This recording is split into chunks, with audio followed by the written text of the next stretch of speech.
Alright, check this out, class. First thing that I want you to do is to imagine this. Miss Dickman walks up to you as this film is playing and says, "You are free to leave the class right now, but the first thing you must do is eat at a restaurant not of American cuisine before you do anything else, whether it be hanging out with friends or going home to take a nap. Your thoughts are probably racing as you contemplate what will fulfill your hunger. No, not a Snickers bar, silly." Alright, that's more like it. We're talking about cuisines, right? Thai, Italian, Japanese, Mexican, Vietnamese. Whatever your first thought was, I know for a fact that the majority of people did not think of Filipino cuisine as one of their first choices. The issue at hand is that we as Filipinos have always struggled with the fact that Filipino cuisine is not as socially accepted as other cuisines from different countries. Plain and simple, people do not recognize our cuisine in the same way others are seen, and that is a problem that we seem to overlook. Now, whenever we go out to eat, there are many choices for us to pick from. There are foods that you could just pick off the top of your head.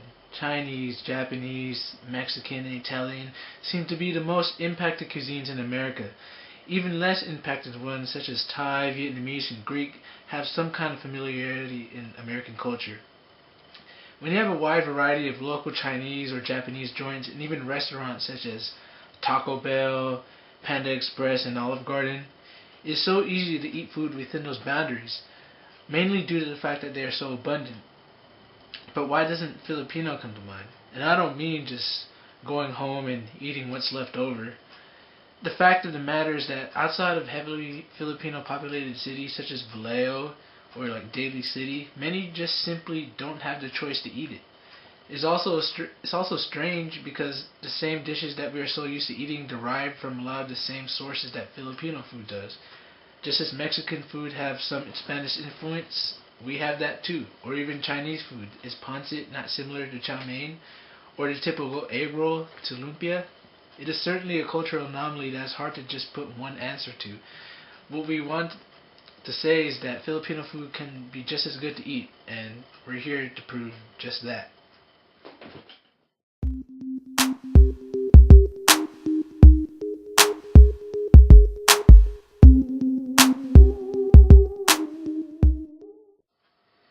Now see, whenever there are Filipino restaurants out there, they're all within one area.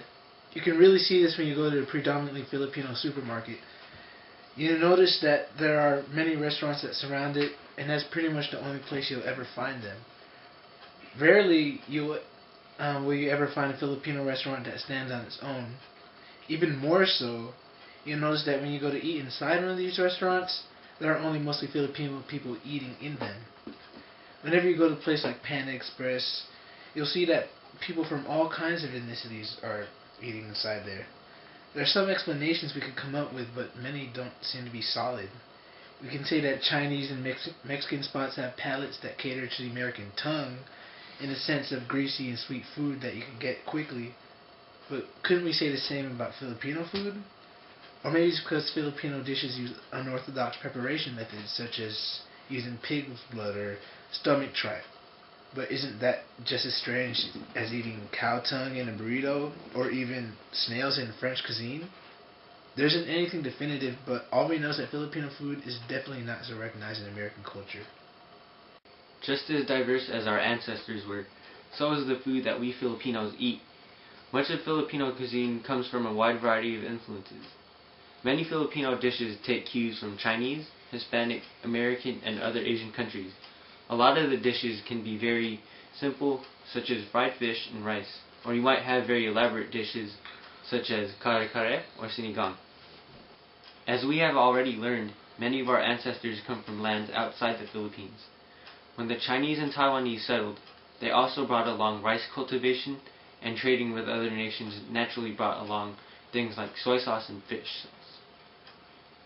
When the Spanish settlers came, they came with corn, tomatoes, peppers, potatoes, and various cooking methods such as sautéing with garlic and onions.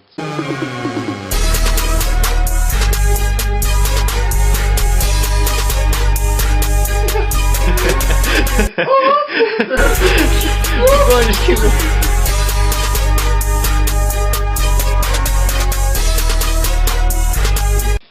You have to look at the camera too. Oh, So you're we recording? yeah.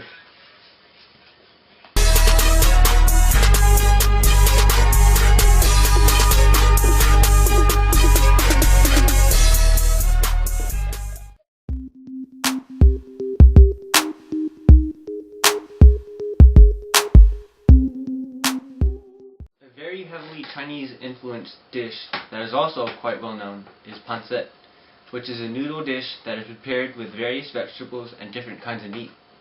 A heavily Spanish influenced dish is arroz caldo, which is a rice porridge that is made with chicken, ginger, and spring onion. If we look back on what the Spanish brought to the Filipino palate, it is easy to see that the Spanish taste is in Filipino arroz caldo. Now we've all been to the typical family gathering. We're all familiar with the same questions that every relatives always ask us. So much that I don't even have to remind everyone of what they are. But the one thing that never ever fails to be spoken are the words, "Oh, you eat now." We all know that when a Filipino elder says that, they mean business, serious business. So much that if you don't, they will be offended. But aside from all that, there are certain celebratory foods that we are so accustomed to seeing. Many times you'll see a whole roasted pig, or lechon, and huge assortment of lumpia and pancit, both of which are Chinese-inspired dishes. At that same party, you might come across many different types of breads and pastries and desserts. You are likely to see a wide variety of rice cakes that range from bibingka to puto. There is even a Filipino take on shakes such as halo-halo or even ice cream, or better known as sorbetes. What makes these different from their more well-known counterparts are their Asian and Spanish influence, seen with the use of coconuts and corn. One of the main and more well-known dish is adobo, which is considered to be the national dish by many.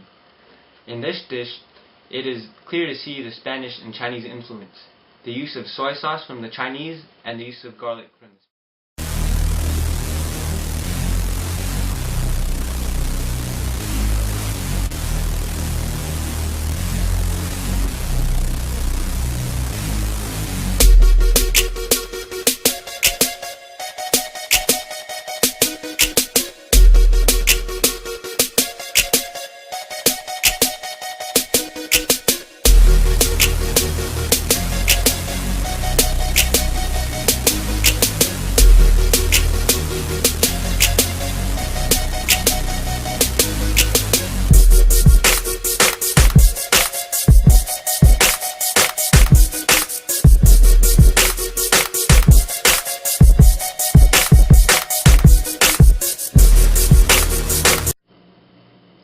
Now it's time, I want to teach you guys how to make some base adobo.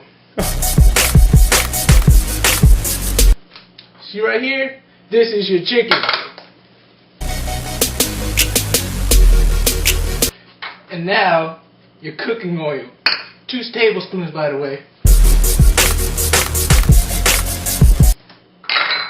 2 tablespoons of soy sauce. That's for real. 2 tablespoons of water, vinegar, got your ginger.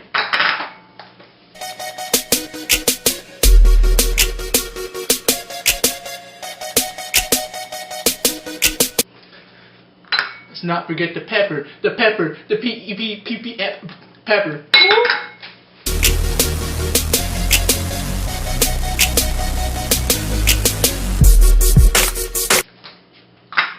The ginger, bro. The ginger is like the best part. Oh my gosh.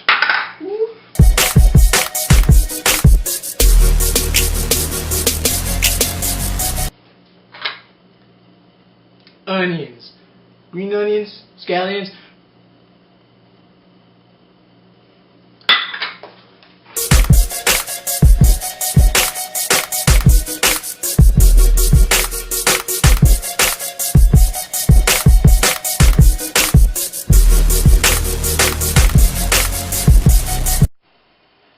Now it's time to legit put all of these in the pot.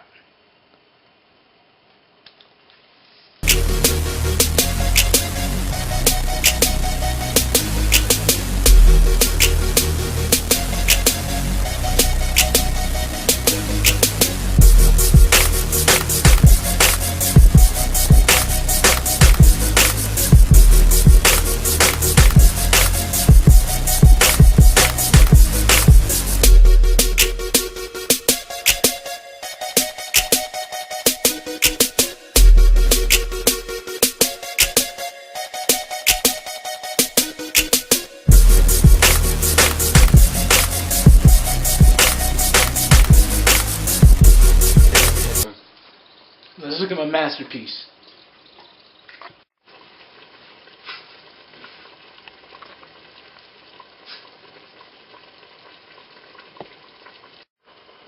Now we're going to let them sit in high heat for about 5 minutes. The pot closed.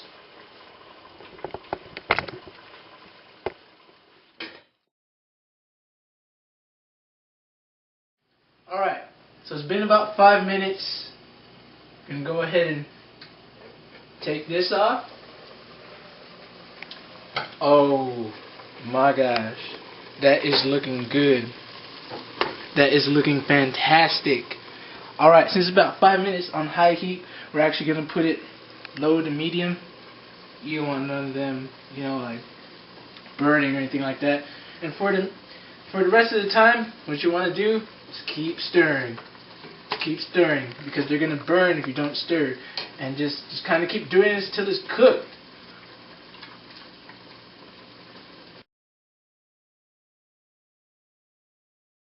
So it's roughly been about 15 minutes since we took it off high heat and started stirring it, letting it sit. Now we're going to put in these scallions, these green onions. Put them all in here. Oh yeah. Woo! Now we're just going to stir it just a little bit. Let it sit for 5 more minutes. Then it's going to be done. Then we're going to be eating. And every time you eat, you get money. I'm rich. I'm rich.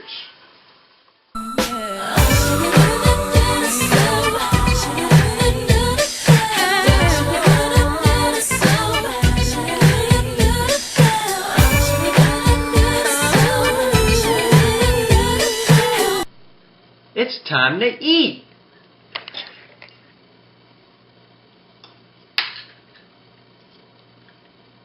It's hot.